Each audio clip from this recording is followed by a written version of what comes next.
मोरे मान फाटो नहीं तो बड़ पछताबे। एक अद्धी दारू ला दे नहीं तो मार खाबे भाटो नहीं तो मार खाबे।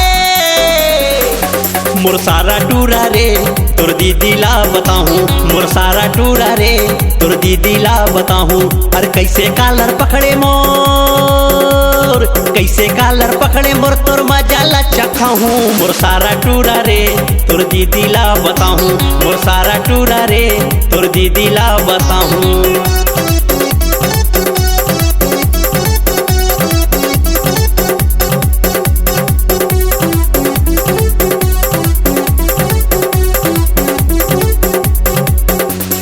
बने कह रहे तोला भाटो मोर बात नहीं माने, कटका खतरा हवा तेला अब तय हाँ जाने भाटो अब तय हाँ जाने। ए तोर बहनी के मैं गोसैया रिश्तम आ तोर भाटो, बने ठके मोला बुलाए भाटो ये दिया तो। अरे जा जा अरे जा जा अरे जा जा।